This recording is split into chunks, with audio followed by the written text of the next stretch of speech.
إن الحمد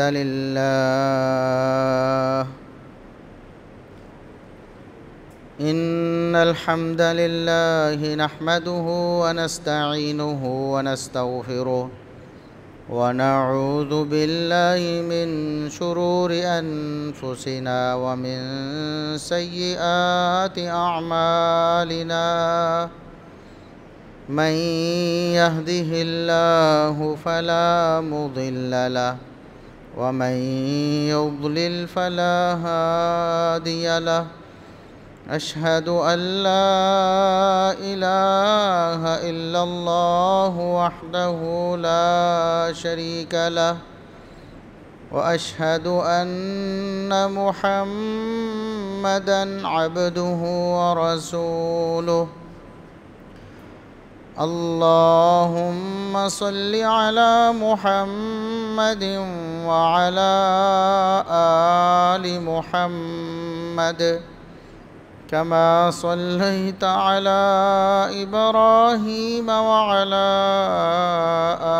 آل إبراهيم إنك حميد مجيد اللهم بارك على محمد وعلى آل محمد كما باركت على إبراهيم وعلى آل إبراهيم إنك حميد مجيد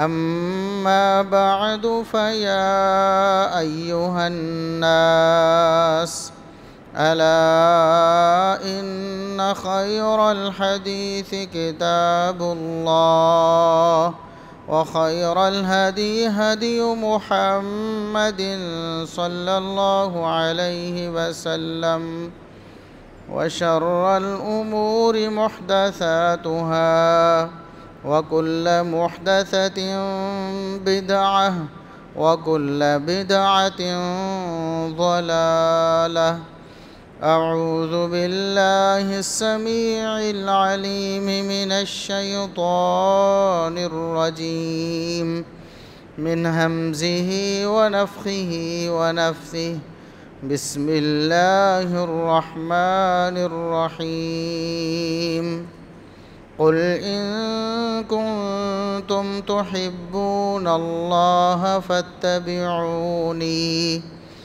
فاتبعوني يحببكم الله ويغفر لكم ذنوبكم والله غفور رحيم قل أطيعوا الله والرسول فإن تولوا فإن الله لا يحب الكافرين انتہائی قابل احترام بزرگوں، عزیز نوجوان ساتھیوں، معززات و مکرمات اسلامی ماں اور بہنوں، ہر قسم کی حمد و ثنا، تعریف و تمجید، کبریائی، بڑائی، رفعت و عظمت اللہ رب العزت کے لیے جو پوری کائنات کا خالق و مالک ہے۔ بے شمار لا تعداد، بے حد و حساب درود و سلام پیغمبر آخر الزماں، محسن انسانیت، محسن کائنات جناب محمد الرسول اللہ صلی اللہ علیہ وسلم کی ذات اقدس پر، نبی کریم صلی اللہ علیہ وسلم کی محبت یہ ہر مسلمان کے ایمان کا لازمی جز ہے۔ آپ صلی اللہ علیہ وسلم کی محبت کے بغیر کسی کا کوئی ایمان معتبر نہیں، اور وہ محبت بھی ایسی کہ بے مثال محبت۔ آپ صلی اللہ علیہ وسلم سے ایسی محبت کرنا فرض اور لازم ہے، ایمان لانے کے لیے ضروری ہے، مومن بننے کے لیے لازم ہے کہ اس جیسی محبت پوری دنیا میں کسی کے ساتھ نہ ہو۔ آپ صلی اللہ علیہ وسلم سے صرف محبت کا نام لینا یا محبت کر لینا ہی کافی نہیں، بلکہ ایسی محبت کرنا ہمارے ایمان کے لیے ضروری ہے کہ ویسی محبت پوری دنیا میں کسی سے نہ ہو۔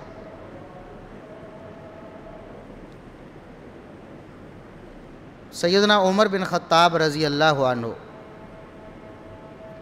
رسول اللہ صلی اللہ علیہ وسلم کی خدمت میں حاضر تھے، اپنی محبت کا اظہار کیا، عرض کرنے لگے کہ اللہ کے رسول مجھے آپ سے بہت محبت ہے۔ فرمایا عمر کتنی محبت ہے؟ عمر بن خطاب رضی اللہ عنہ نئے نئے مسلمان ہوئے تھے، عرض کرنے لگے اللہ کے رسول مجھے پوری دنیا سے زیادہ محبت ہے سوائے اپنی جان کے، اپنی جان سے زیادہ آپ سے محبت نہیں ہے، باقی سب سے زیادہ آپ سے محبت۔ تو رسول اللہ صلی اللہ علیہ وسلم فرمانے لگے کہ عمر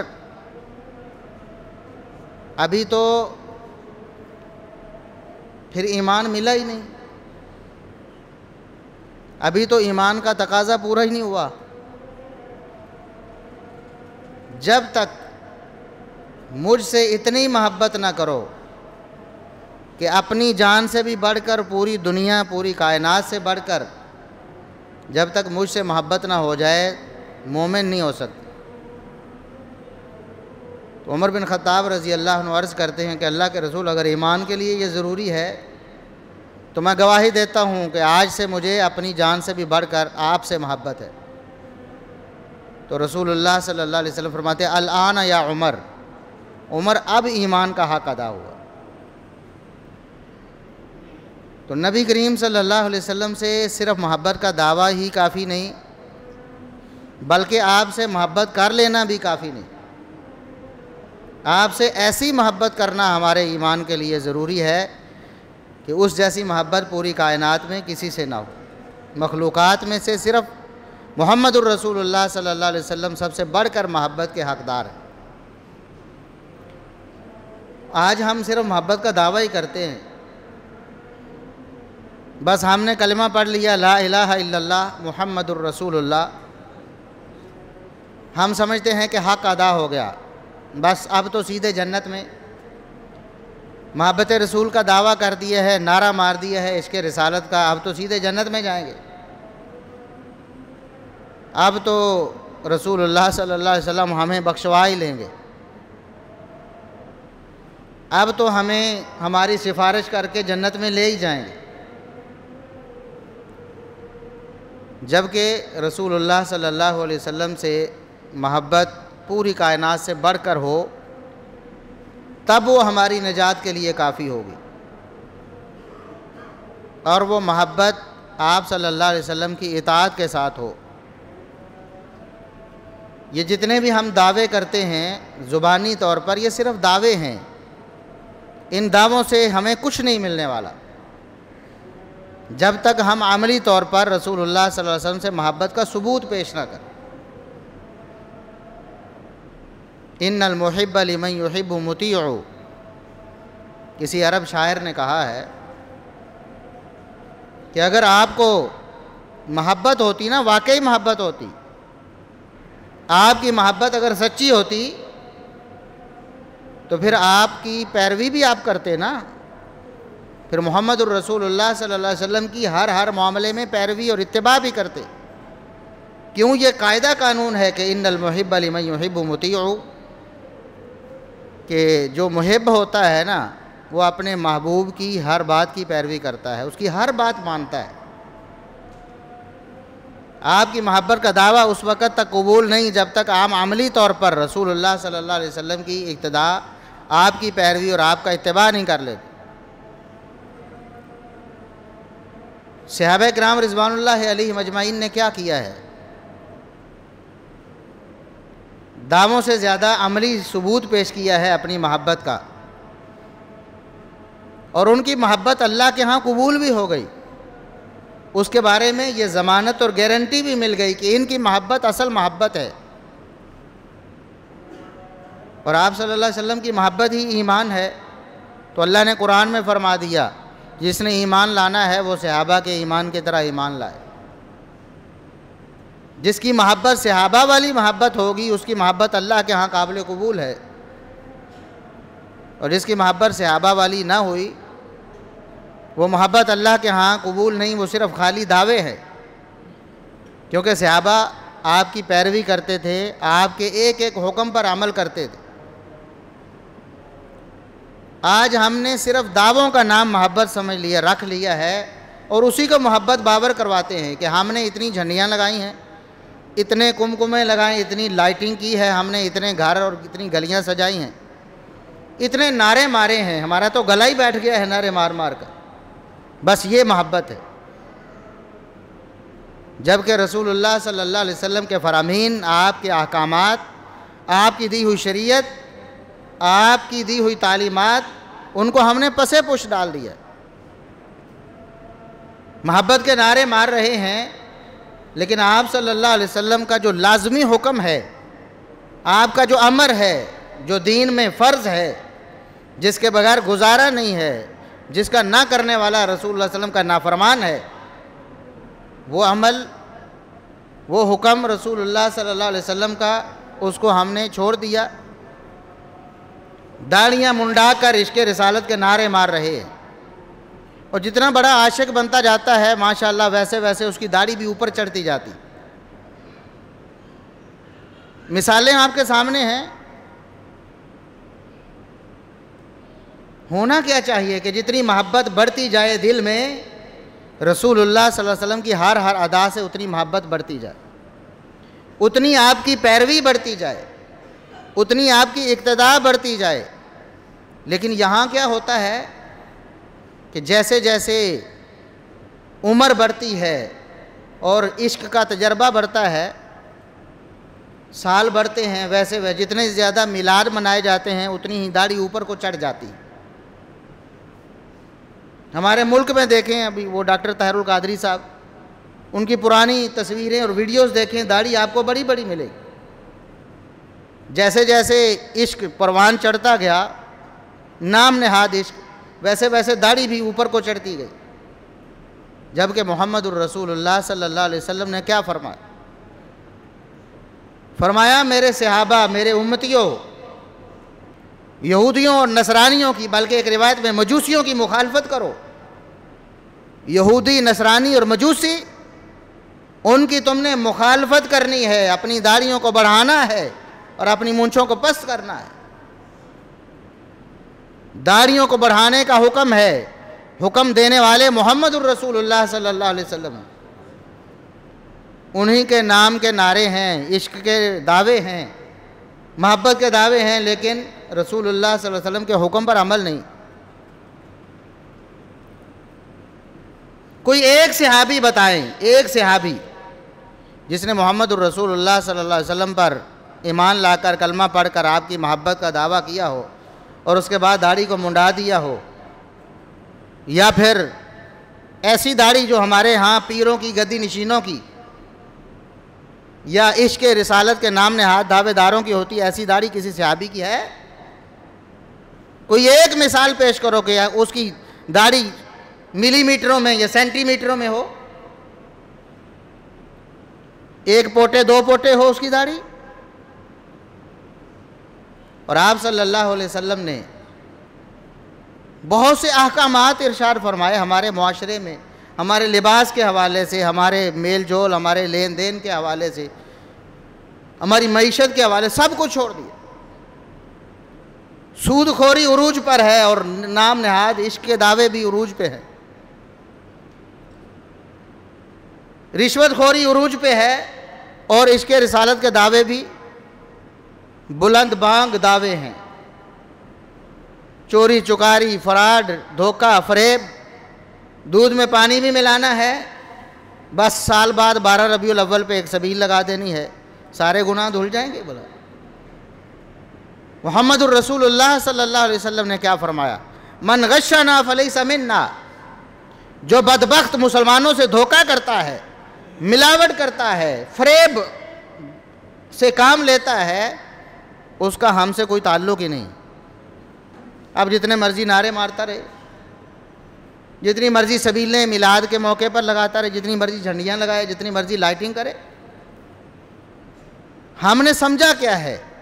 رسول اللہ صلی اللہ علیہ وسلم کے احکامات کو ہم نے پسے پش ڈال دیا، ان کو روند کے رکھ دیا، ان کو پامال کر کے رکھ دیا، اور ہم کہتے ہیں کہ ہم نے دعوے اور نعرے مار دیے ہیں۔ حالانکہ یہ بات ثابت ہے اور مانی گئی ہے، ہمارے بھائیوں کی کتابوں میں یہ بات ثبت ہو چکی ہے کہ صحابہ کرام، تابعین اور تبع تابعین نے میلاد نہیں منایا۔ جو کام کیا ہے وہ کرنا نہیں، جو نہیں کیا وہ اپنی طرف سے بنا کے کرنا ہے۔ رسول اللہ صلی اللہ علیہ وسلم نے لباس کے حوالے سے کتنی اہم معلومات ہمیں دی ہیں، وہ ہمارے فائدے کے لیے ہیں۔ ہمیں سمجھ نہیں آتی ان کی حکمت، ہمیں ان میں اگر کوئی بہتری نظر نہیں آتی تو ہماری عقل کا قصور ہے، اور ضروری نہیں کہ شریعت کا ہر حکم ہماری عقل پہ پورا اترے، ہماری عقل ناقص ہے۔ اگر شریعت ہمیں بتا دیتی کسی حکم کی حکمت، آمنا وصدقنا، اور اگر ہمیں شریعت اس کی حکمت نہیں بتاتی تب بھی ہمارے لیے یہ ماننا لازم ہے کہ یہ ہمارے لیے بہتر ہے، اس میں کوئی حکمت ضرور ہے اللہ رب العزت کی طرف سے۔ رسول اللہ صلی اللہ علیہ وسلم نے مردوں کے بارے میں فرمایا، خبردار کوئی مرد اپنی ازار یعنی شلوار ہے، چادر ہے، پینٹ ہے، ٹراؤزر ہے، کچھ بھی ہے، وہ ٹخنوں سے نیچے نہ ہونے دے، بلکہ آپ صلی اللہ علیہ وسلم نے سخت ترین تنبیہ فرمائی۔ صحیح مسلم کی حدیث ہے، فرمایا ثلاثۃ، تین قسم کے بدبخت ایسے ہوں گے کہ اللہ رب العزت قیامت کے دن انہیں نظر رحمت سے دیکھے گا ہی نہیں، ان کو گناہوں سے پاک ہی نہیں کرے گا، ان کے لیے دردناک عذاب اللہ نے تیار کیا ہے۔ ان میں سے ایک وہ بدبخت ہے جو اپنی ازار کو، چادر، شلوار، پینٹ، ٹراؤزر جو بھی ہے، اس کو وہ ٹخنوں سے نیچے رکھتا ہے۔ ایسے بدبخت کو قیامت کے دن اللہ رب العزت نظر رحمت سے نہیں دیکھے گا۔ جس کو اللہ نظر رحمت سے نہیں دیکھے گا، حوض کوثر پہ پہنچ پائے گا وہ؟ محمد الرسول اللہ صلی اللہ علیہ وسلم کی حکم عدولی کرتا رہا، آپ کی نافرمانی کرتا رہا، ساری عمر اس نے اپنے ازار کو اٹھایا نہیں ہے اللہ کے رسول صلی اللہ علیہ وسلم کے حکم کو مان کر، تو قیامت کے دن کیا سمجھتا ہے؟ حوض کوثر پہ چلا جائے گا صرف عشق رسالت کے نعرے مار کے؟ کیا آپ کی محبت میں میری جان بھی حاضر ہے؟ جان حاضر کرنے کے دعویٰ کرتا ہے جو بندہ اپنی چادر شلوار کو اوپر نہیں کر سکتا محمد الرسول اللہ صلی اللہ علیہ وسلم کو حکم مان کر، بتائیں کتنا بڑا جھوٹا ہے، وہ جان قربان کرے گا بھلا؟ جو آپ صلی اللہ علیہ وسلم کا حکم مان کر داڑھی نہیں رکھ سکتا، وہ کہتا ہے کہ میں گردن کٹوا دوں گا آپ کی خاطر۔ اور آپ صلی اللہ علیہ وسلم کے کتنے احکامات ہیں، بخاری اٹھائیں، مسلم اٹھائیں، ابو داؤد، ترمذی، نسائی، ابن ماجہ، مسند احمد، حدیث کی کتابیں بھری پڑی ہیں، صحیح بخاری ہی اٹھا لیں۔ میلاد کے لیے تو تراشنی پڑتی ہیں روایتیں، روایت کچھ ہے، حدیث کچھ ہے، اس میں اپنے الفاظ ڈال کر، تروڑ مروڑ کر، بات اپنی طرف سے بنا کر اس کو دلیل بنانے کی کوشش کی جاتی ہے۔ بالکل واضح احکامات ہیں، نماز کے بارے میں ماننے کے لیے تیار نہیں۔ محمد الرسول اللہ صلی اللہ علیہ وسلم کیا فرماتے ہیں؟ بخاری و مسلم اٹھائیں، آپ صلی اللہ علیہ وسلم نے فرمایا کہ صفوں کو درست کرنا نماز کا حصہ ہے، نماز درست کرنی ہے تو صفوں کو درست کرو۔ اور آپ ہر نماز سے پہلے صحابہ کرام کو صفیں درست کرواتے، صحابہ کرام بتاتے ہیں کہ اس طرح صفیں درست کرواتے گویا جس طرح تیر کمان جو چلاتا ہے نا، تیر، وہ اپنے تیر کو بالکل سیدھا کرتا ہے کہ کہیں اس میں کوئی ٹیڑھ نہ رہ جائے، کیونکہ تیر اگر تھوڑا سا بھی ٹیڑھا ہوا تو اپنے نشانے پہ نہیں پہنچے، خطا ہو جائے گا، نشانہ چوک جائے گا۔ تو رسول اللہ صلی اللہ علیہ وسلم صفوں کو اس طرح درست کرتے جس طرح تیروں کو درست کیا جاتا ہے کہ تیر اگر ٹیڑھا ہو تو اپنے نشانے پہ نہیں لگتا، بیکار ہو جاتا ہے۔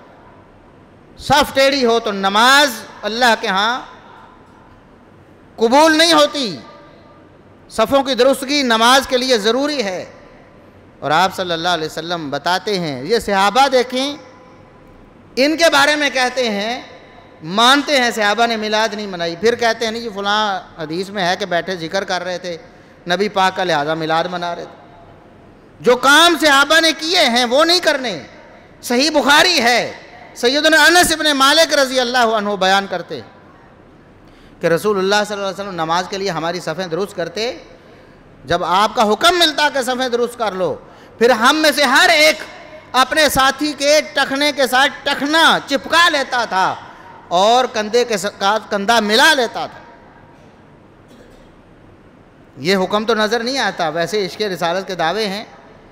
وہ عمل کرنا ہے جو رسول اللہ صلی اللہ علیہ وسلم نے نہیں بتایا، وہ کرنا ہے جو صحابہ نے نہیں کیا، وہ کرنا ہے جو حدیث کی کتابوں میں نہیں آیا، وہ نہیں کرنا جو رسول اللہ صلی اللہ علیہ وسلم نے حکم دیا ہے، جو صحابہ نے کر کے دکھایا ہے، جو حدیث کی کتابوں میں باقاعدہ صفوں کی درستگی پر چیپٹر قائم ہوئے ہیں، وہ نہیں کرنا۔ اٹھائیں حدیث کی کتابیں، ویسے تو شیئر کر رہے ہوتے ہیں نا، کوئی جھوٹی من گھڑت روایت ہے، وہ نبی پاک صلی اللہ علیہ وسلم کی ولادت پہ جی وہ 3 جھنڈے لگے تھے، جبریل امین نے لگائے تھے، ایک مشرق میں، ایک مغرب میں، ایک خانہ کعبہ کی چھت پہ۔ جھوٹ ہے، گپ ہے، بناوٹی داستان ہے، نہ بخاری میں، نہ مسلم میں، نہ ابو داؤد میں، نہ ترمذی میں، نہ نسائی میں، نہ ابن ماجہ میں، نہ مسند احمد میں، کہیں بھی نہیں۔ کسی محدث نے اس کی سند ذکر کر کے کہ یہ جھوٹی روایت ہے، اس کو جھاڑ پھونک کر کوڑے دان سے اٹھایا اور اس کو دین اور مذہب بنا دیا۔ ادھر بخاری اور مسلم کی رسول اللہ صلی اللہ علیہ وسلم کی ثابت احادیث ہیں، صحابہ کے عمل ہیں، نماز کے لیے ضروری چیزیں ہیں، لیکن ان پر عمل کرنے کو کوئی تیار ہی نہیں۔ کون صفوں کو درست کرتا ہے؟ یہ اہل الحدیث کا شعار ہے اللہ کے فضل سے، اگرچہ ہمارے ہاں بھی بہت کوتاہی ہوتی ہے اب، لیکن یہ عملی کوتاہی ہے۔ اعتقاداً ہم صفوں کی درستگی کو نماز کا لازمی حصہ سمجھتے ہیں اور کوشش بھی کرتے ہیں، پاؤں سے پاؤں اچھی طرح ملایا جائے، کندھے سے کندھا اچھی طرح برابر کیا جائے۔ رسول اللہ صلی اللہ علیہ وسلم کیا فرماتے ہیں؟ سد الخلل، صفیں ایسے درست کرو کہ درمیان میں کوئی خلل نہ رہ جائے، کوئی خالی جگہ نہ رہ جائے۔ فرمایا اگر صفوں میں خالی جگہ چھوڑو گے تو شیطان وہاں سے گزر کر تمہاری نماز کو خراب کرے گا۔ اب یہ رسول اللہ صلی اللہ علیہ وسلم کا فرمان، میرا یا میرے کسی استاد کا یا میرے کسی پیر کا یا میرے کسی امام کا قول نہیں ہے، لیکن جب انہی بھائیوں کے سامنے پیش کیا جائے جو محبت رسول کے بہت بڑے دعوے دار ہیں، آگے سے مذاق بناتے ہیں بھی پاؤں سے پاؤں ملا لوگے تو نیچے سے تو جگہ ہوتی ہے نا شیطان کے گزرنے کی، 2 پاؤں کے درمیان سے گزر جائے گا۔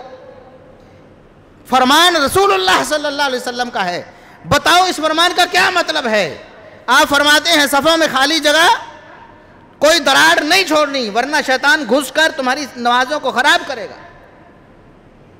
اس کو مذاق بناتے ہیں کہ شیطان نے گزرنا ہو تو نیچے سے بھی گزر جائے، بھی اللہ نے اس پر پابندی لگائی ہے، وہ نیچے سے نہیں گزر سکتا، گزر سکتا ہوتا تو محمد الرسول اللہ صلی اللہ علیہ وسلم یہ فرماتے ہی کیوں؟ مذاق بناتے ہیں۔ محمد الرسول اللہ صلی اللہ علیہ وسلم کے احکامات کی خلاف ورزی صرف عملی نہیں بلکہ اعتقاداً بھی ہے، اس کو مذاق بنا کر چھوڑا جاتا ہے۔ اور اللہ رب العزت نے قرآن کریم میں کیا ارشاد فرمایا فَلْيَحْذَرِ الَّذِينَ يُخَالِفُونَ عَنْ أَمْرِهِ أَن تُصِيبَهُمْ فِتْنَةٌ أَوْ يُصِيبَهُمْ عَذَابٌ أَلِيمٌ۔ ان لوگوں کو اللہ سے ڈر جانا چاہیے جو لوگ رسول اللہ صلی اللہ علیہ وسلم کی حکم عدولی کرتے۔ حکم عدولی یہاں اعتقاداً حکم عدولی کی بات نہیں کہ دل سے ہی برا جانتا ہے اس کو، نہیں، دل سے اچھا بھی جانتا ہے لیکن پھر بھی خلاف ورزی کرتا ہے۔ اللہ فرماتا ہے ڈر جائیں، کہیں دنیا میں ہی اللہ رب العزت کا عذاب نہ آئے، دنیا میں بچ بھی گئے تو آخرت میں عذاب علیم تمہارے لیے تیار ہے۔ لیکن جو دل سے برا جانے رسول اللہ صلی اللہ علیہ وسلم کے فرمان کو اور آپ کی سنت کو اور آپ کے حکم کو اور اس کی خلاف ورزی کر اس کا مذاق بھی اڑائے۔ رفع الیدین رسول اللہ صلی اللہ علیہ وسلم کی سنت ہے، بخاری و مسلم اٹھاؤ، حدیث کی کتابیں اٹھاؤ، کوئی انکار نہیں کر سکتا مسلمانوں میں سے کہ رسول اللہ صلی اللہ علیہ وسلم رفع دین کرتے رہے۔ ہاں کچھ لوگ کہتے ہیں کہ بعد میں چھوڑ دیا تھا، لیکن دلیل کوئی نہیں۔ چھوڑا ہوتا تو ابو بکر چھوڑتے، عمر چھوڑتے، عثمان چھوڑتے، علی چھوڑتے۔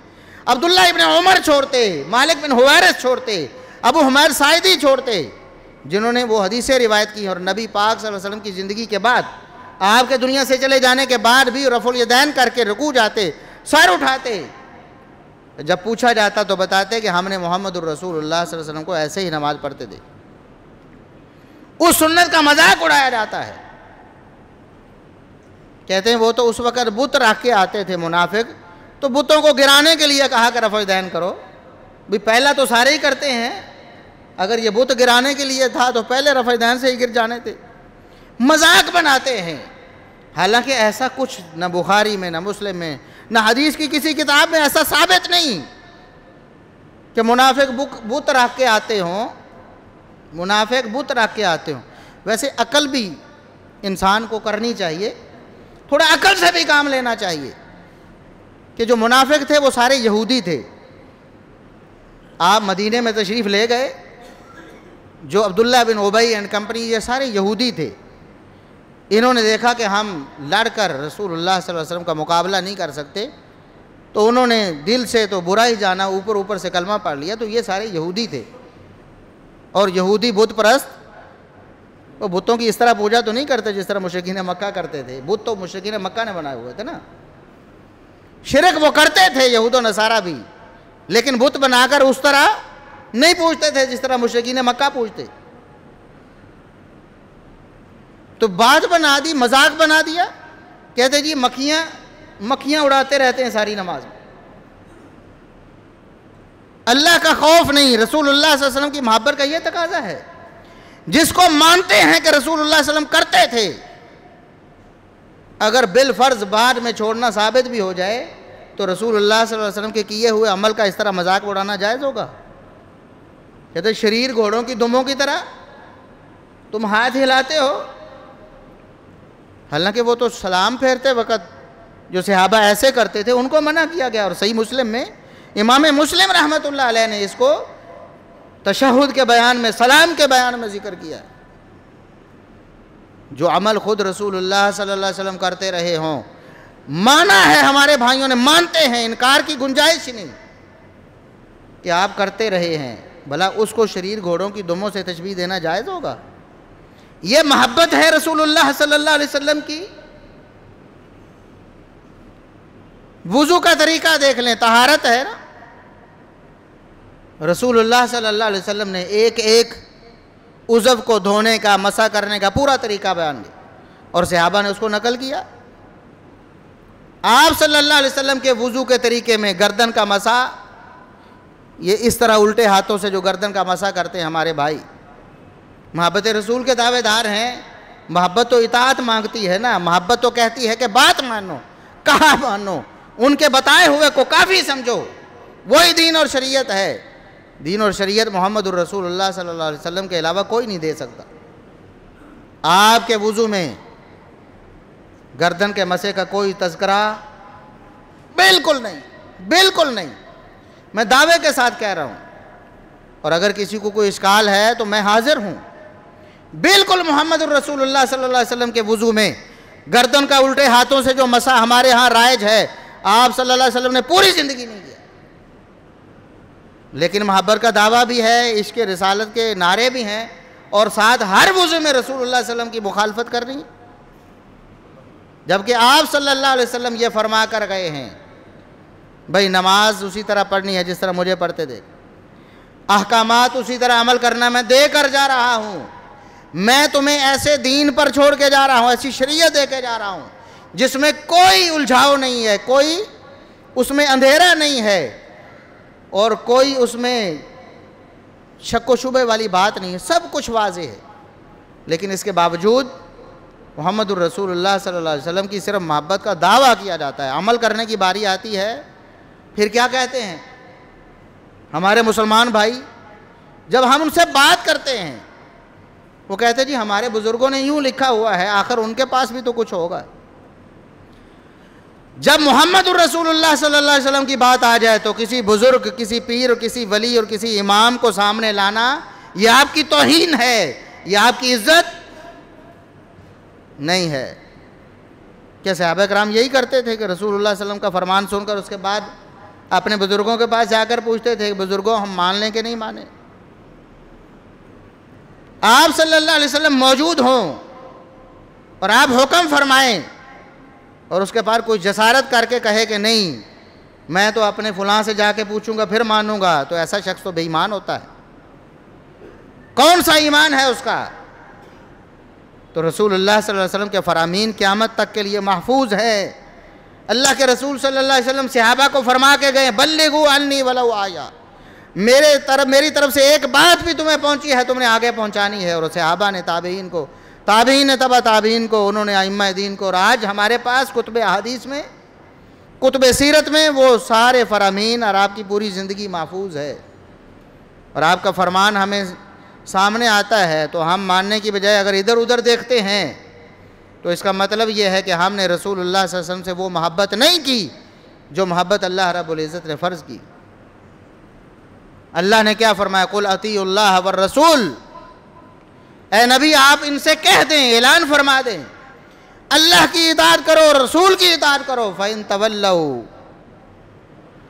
جو لوگ اللہ اور اس کے رسول کی اطاعت سے منہ موڑ لیں گے، اللہ کا فرمان سامنے آنے کے بعد، رسول اللہ صلی اللہ علیہ وسلم کی سنت اور سیرت سامنے آنے کے بعد بھی اس پر عمل نہیں کریں گے، فرمایا کہ فَإِنَّ اللَّهَ لَا يُحِبُّ الْكَافِرِينَ، اللہ کافروں سے کوئی محبت نہیں رکھتا، ایسے کافر لوگ اللہ کو پسند ہی نہیں ہیں۔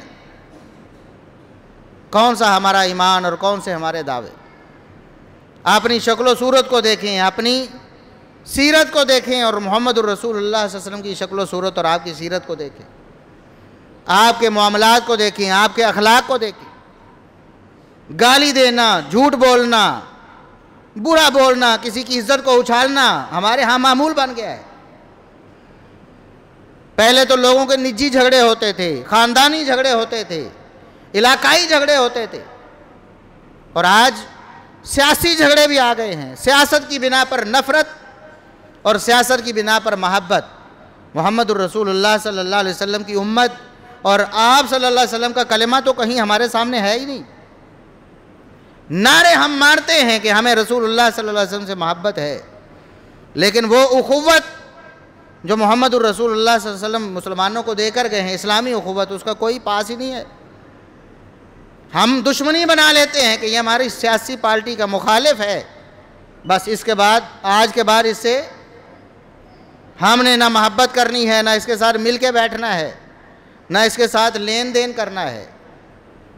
یہ رسول اللہ صلی اللہ علیہ وسلم کی محبت کے منافی امور ہے۔ ہمیں رسول اللہ صلی اللہ علیہ وسلم نے فرما دیا کہ مومن اور مسلمان بھائی بھائی ہیں، اس کا تعلق کسی سیاسی پارٹی سے ہو، اس کا تعلق کسی علاقے اور خطے سے ہو، اس کا تعلق کسی محلے اور گلی سے ہو، وہ محمد الرسول اللہ صلی اللہ علیہ وسلم کا کلمہ گو ہے، آپ پر ایمان لانے والا ہمارا بھائی ہے، اس کے ساتھ تعاون کرنا، اس کی مصیبت میں اس کے کام آنا، اور اس کے ساتھ تعاون کرنا اور اس کو نقصان نہ پہنچانا، یہ ہمارے ایمان کا لازمی جز ہے۔ لیکن ہم نے سب کچھ چھوڑ دیا، ہم صرف محبت کے دعوے کرتے، صرف محبت کے دعوے۔ اور صحابہ کرام رضوان اللہ علیہم اجمعین، وہ تو آپ صلی اللہ علیہ وسلم کا حکم تو دور کی بات ہے نا، حکم آتا تو پھر جیسا کہ صحیح بخاری میں ہے کہ رسول اللہ صلی اللہ علیہ وسلم حدیبیہ کے مقام پر تھے، عروہ بن مسعود ثقفی رضی اللہ عنہ جو بعد میں مسلمان ہو، اس وقت مسلمان نہیں تھے، کافروں کی طرف سے قاصد اور ایلچی بن کے آئے، یعنی ان کے یوں سمجھیں کہ وزیر خارجہ بن کر آئے مذاکرات کرنے کے لیے، آ کے جو دیکھا اس کو بیان کیا، کہتے ہیں میں نے محمد الرسول اللہ صلی اللہ علیہ وسلم کے صحابہ سے بڑھ کر کوئی مطیع و فرما بردار نہیں دیکھا۔ ان کی محبت تو ایسی محبت تھی کہ آپ صلی اللہ علیہ وسلم کے وضو کا کوئی قطرہ پانی کا نیچے نہیں گرنے دیتے تھے۔ آپ صلی اللہ علیہ وسلم کے زبان اقدس سے کوئی ایک لفظ، کوئی ایک حکم بعد میں نکلتا، ابتدروا امرہ، وہ آپ کے حکم کو، آپ کے حکم الفاظ ادا ہونے سے پہلے ہی کر دیتے۔ آپ کے سامنے اپنی نگاہیں کبھی بلند نہیں کرتے تھے، نگاہیں جھکا کے رکھتے، اور آپ کے سامنے اپنی آوازوں کو پست کر لیتے تھے۔ آج دعوے یہ ہیں کہ حضور یہاں موجود ہیں، لیکن اونچے اونچے گلے پھاڑ کے نعرے بھی لگ رہے ہیں۔ اللہ نے قرآن میں رسول اللہ صلی اللہ علیہ وسلم کا ادب بتایا ہے کہ کوئی آپ کے گھر کے باہر آ کر بھی آپ کو آواز نہیں دے سکتا. آپ کے گھر کے باہر آ کر اس کو کوئی کام ہے تو یا رسول اللہ، اللہ کے رسول تشریف لائیں، مجھے ایک کام ہے. نہیں، فرمایا تمہارے اعمال ضائع ہو جائیں گے، تمہارے اعمال ضائع ہو جائیں گے. اور آج یہ اعتقاد عقیدہ بھی ہے کہ رسول اللہ صلی اللہ علیہ وسلم ہمارے پاس موجود ہیں، تب بھی گلے پھاڑے جا رہے. آپ حیران ہوں گے، اللہ نے قرآن میں یہ آیت اتاری کہ محمد الرسول اللہ صلی اللہ علیہ وسلم کی آواز سے جس کی آواز بلند ہو گئی اس کے اعمال اکارت ہو جائیں گے، ضائع ہو جائیں گے. اس کے بعد صحابہ کرام کی حالت یہ ہو گئی کہ آپ کے سامنے اتنی دھیمی آواز میں بولتے کہ رسول اللہ صلی اللہ علیہ وسلم کو بار بار کہنا پڑتا کہ میرے صحابی کیا کہا ہے، ذرا اونچی بولو، دوبارہ پوچھنا پڑتا. یہ محبت ہے اور ایک ہماری محبت ہے. یہ تو حکم کی بات ہے نا کہ حکم مل گیا. دوسری طرف صحابی ہیں، رسول اللہ صلی اللہ علیہ وسلم کو دیکھا کہ آپ کھانے میں کدو پسند کرتے ہیں، گوشت بھی تھا کدو بھی تھا، آپ کدو کے ٹکڑے تلاش کر کے کھاتے تھے. صحیح بخاری میں ہے، انس بن مالک کہتے ہیں فَلَمْ أَزَلْ أُحِبُّ الدُّبَّاءَ مِنْ يَوْمَئِذٍ، وہ دن گیا میں ساری زندگی کدو سے محبت کرتا رہا ہوں، اس لیے کہ میرے محمد الرسول اللہ صلی اللہ علیہ وسلم کی پسندیدہ غذا ہے. حالانکہ کدو کھانا فرض نہیں ہے، ساری زندگی کوئی شخص کدو نہ کھائے تب بھی جنت میں جا سکتا ہے، تب بھی اس کی محبت میں کوئی شبہ نہیں. لیکن صحابہ حکم بھی نہیں ہے، امر بھی نہیں ہے، آپ کی ترغیب بھی نہیں ہے، اس کے باوجود رسول اللہ صلی اللہ علیہ وسلم کی ادا سے اتنی محبت. اور دوسرے صحابی ہیں ابو ایوب انصاری رضی اللہ عنہ، رسول اللہ صلی اللہ علیہ وسلم ہجرت کر کے تشریف لے گئے. صحیح مسلم کی حدیث کے الفاظ ہیں کہ آپ صلی اللہ علیہ وسلم کے لیے کھانا بناتے تھے، روزانہ کھانا بناتے اور جو بچا ہوا ہوتا وہ کھاتے. ایک دن کھانا بنایا، رسول اللہ صلی اللہ علیہ وسلم نے کھایا ہی نہیں، ہاتھ ہی نہیں لگایا. پریشان ہوئے، عرض کیا اللہ کے رسول کوئی کوتاہی ہو گئی ہے بنانے میں، کوئی غلطی ہے تو بتائیں. فرمایا نہیں میرے صحابی کوئی ایسا مسئلہ نہیں ہے. تو اللہ کے رسول پھر آپ نے کھایا کیوں نہیں، تناول کیوں نہیں فرمایا؟ فرمایا میرے صحابی آپ نے اس میں لہسن ڈال دیا ہے اور وہ ذرا میری طبیعت کے موافق نہیں، مجھے پسند نہیں ہے. پوچھتے ہیں اللہ کے رسول حرام ہوا، کیا لہسن حرام ہے؟ فرمایا نہیں حرام نہیں ہے، تم کھا سکتے ہو، کھاؤ. ابو ایوب انصاری کیا کہتے ہیں اللہ کے رسول فَإِنِّي أَكْرَهُ مَا تَكْرَهُ، جس چیز کو آپ ناپسند کرتے ہیں ابو ایوب انصاری ساری زندگی اس کو پسند نہیں کریں، ساری زندگی نہیں کھاؤں گا لہسن کو. ہم کھاتے ہیں، جائز ہے کھانا، ساری زندگی کھاؤ، پیٹ بھر کے کھاؤ، تب بھی محبت میں کوئی فرق آتا. لیکن صحابہ کو دیکھو کہ نبی کی ایک ایک سنت اور ادا پر اپنی جانیں لٹاتے ہیں، ساری زندگی کا معمول بنا لیتے ہیں کہ ہم نے رسول اللہ صلی اللہ علیہ وسلم کو ایسے کرتے دیکھا. اور ہم ہیں کہ حکم ملتا ہے داڑھیوں کو بڑھاؤ اور ہم کاٹتے ہیں، ہم ان کو موڑتے ہیں، پھر بھی عشق رسالت کے نعرے لگاتے ہیں. ہمیں حکم ملتا ہے چادر شلوار پینٹ ٹراؤزر یہ ٹخنوں سے اوپر ہونا چاہیے، نیچے نہیں جانا چاہیے، لیکن ہم پھر بھی نیچے کرتے ہیں اور عشق رسالت کے دعوے بھی ساتھ ساتھ چلتے ہیں. ہمیں حکم ملتا ہے جھوٹ نہ بولو، جھوٹ ہماری فطرت ثانیہ بن جاتا ہے، پھر بھی محبت کے دعوے ہمارے قائم ہیں. ہمیں حکم ملتا ہے فراڈ نہیں کرنا، مسلمانوں سے دھوکہ کرنا، ملاوٹ کرنا، اس کا مطلب ہے کہ محمد الرسول اللہ صلی اللہ علیہ وسلم سے تم نے ناطہ توڑ لیا ہے. اس کے باوجود ہم ملاوٹ کو چھوڑنے کے لیے تیار نہیں. سود خوروں کے لیے عبرتناک سزائیں اللہ رب العزت نے بیان کی ہیں. اللہ اس کے رسول سے جنگ قرار دیا ہے. فرمایا کہ اگر تم سود سے نہیں رکتے تو فَأْذَنُوا بِحَرْبٍ مِّنَ اللَّهِ وَرَسُولِهِ، پھر اللہ اور اس کے رسول سے لڑائی کے لیے تیار ہو جاؤ. ادھر اللہ کے رسول کے خلاف تلوار اٹھائی ہوئی ہے، نعوذ باللہ، یہ جنگ ہے نا. سود کھا رہا ہے، سودی کاروبار ہے، لیکن عشق رسالت کے دعوے بھی ساتھ ساتھ چل رہے. رشوت خوروں کے بارے میں محمد الرسول اللہ صلی اللہ علیہ وسلم نے کیا منع نہیں کیا رشوت سے؟ رشوت چلتی ہے ہمارے دفتروں میں، مانگ مانگ کر رشوت لی جاتی ہے اور منہ بھر بھر کر مانگا جاتا ہے. تجوریاں بھری جاتی ہیں غریبوں کی، لاچاروں کی کمائی کو ہڑپ کیا جاتا ہے، لیکن اس کے ساتھ ہی محمد الرسول صلی اللہ علیہ وسلم کی عشق کا نعرہ بھی ہے، دعویٰ بھی ہے اور مسلمان بھی ہیں۔ اللہ سے دعا ہے کہ اللہ رب العزت ہمیں رسول اللہ صلی اللہ علیہ وسلم کی حقیقی محبت جو کہ آپ کی اطاعت و فرما برداری میں ہے، ہمیں وہ نصیب فرمائے۔ وآخر دعوانا ان الحمد للہ رب العالمین۔